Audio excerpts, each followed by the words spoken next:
So hello and welcome to FanFormula. Different location. I won't be here every week. It's just that everywhere else is a complete mess. I'm still not unpacked. I've got boxes everywhere. So this is the safest place. So I'm literally crammed into a corner in my room at the moment. So hopefully next week I'll have a place to actually record. So yeah, the Japanese Grand Prix. It was. From what I've seen of it, I didn't see tons of it because I don't have Sky here. Um, yeah, decent race. So let's get cracking with this week's question. So I'm going to move over because my laptop is here, but you're here. So, question one. The first corner drama is fast becoming a highly discussed topic in Roman Grosjean's 2012 career. What do you make of his incident today and in relation to his previous first corner incident? Oh, Giraffe does this to me every time. He is fast, he is consistent, he is, however, making very stupid mistakes. He didn't talk to Martin Brundle on the grid because he said he wants to stay focused, but he was so busy focusing on a Sauber he didn't notice Webber coming towards him. His spatial awareness is poor, and I don't remember him being like that in GP2. Maybe it's a case of him trying too hard to impress, because I think he's terrified his seat's going to go, which he would be because if you're making so many incidents, if you're having a lot of first corner incidents, if you're having a lot of first corner accidents, it doesn't look good on your record, really. And he didn't impress the first time round, and so he's desperate to make this chance work. So I'm hoping, obviously, that he stays because when he doesn't get into these incidents, he's really quick and he's quite consistent. The only problem with the Lotuses is they don't qualify well, and so that's a lot of the reasons why these incidences keep happening because he's in the middle of the pack and he's just not focusing on what he's meant to be doing. If they qualify better, I don't think this would be happening as much. But mind you, he qualified quite well in Japan and still tangled. So it just shows what can happen, really. I'd obviously like to see an improvement because, it's hard when somebody's slating a driver that you like, So hopefully we can see some results soon and hopefully he stops trying so hard. Question 2. Which overtake impressed you in the race? And why? It's got to be Perez and Hamilton. What a talking point. Hamilton's moving to Mercedes, Perez to go to McLaren, and what's the first thing he does? He does a great overtake on Hamilton. Talk about cementing your place in the team and why you've been picked for that team. He had such a good performance on Sunday.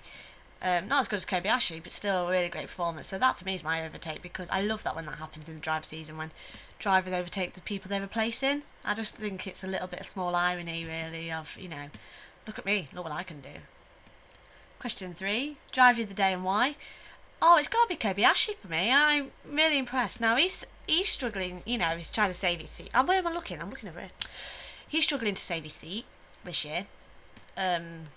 So yeah, I think he put in a sterling performance, and I think he's made Sauber's job a lot harder because they're gonna want to keep him, but they might not. It's really hard when you get good results, and he got a podium as well, his first podium, and his home Grand Prix. Oh, it was such a beautiful, beautiful moment when the crowd were going, "Come away, come away." Even my heart melted at that point. It was absolutely gorgeous. I think I nearly welled up a little. It was lovely, and I think he's a great driver. I love him and Perez. I love Sauber anyway. I think they're such a little underdog team, and I'm just really impressed. He's got to be my driver of the day. I know a lot of people are going to say Massa, and Massa did well.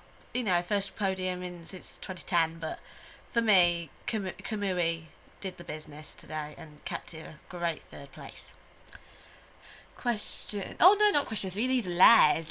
Bonus question. You can tell I'm too short for this. The race brought great finishing positions for Massa Kobayashi. Do you think this is a save their seats, or do you think it's too little, too late? I think Massa's guaranteed to be at Ferrari next year. I don't think there's anyone there yet that can replace him. Not without experience. There's rumours of Hulkenberg. There's all little flying rumours. But for now, I also like Massa being in that team. They get on very well, and Massa knows his place. I think next year, as in 2014, not 2013, that's when they will replace Massa with, say, Hulkenberg or someone. For the minute, I don't think. I think Massa's got his seat 80% secure.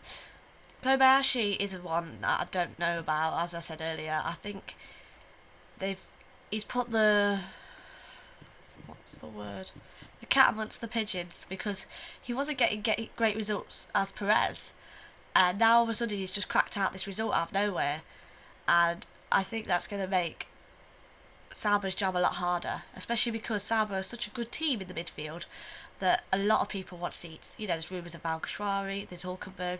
Obviously, Schumacher was in there, but obviously he's not anymore because he's announced his retirement.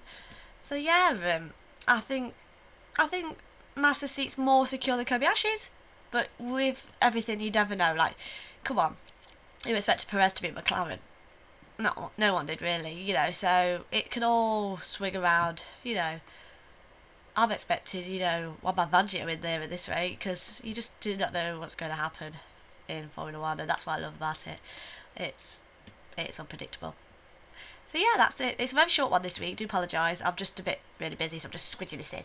So yeah, hopefully new location next week, and yeah. Thank you to everyone who's been nice to me while I've been moving house, and yeah. Do you know what? I'm gonna leave it there. I'll see you next week. So bye.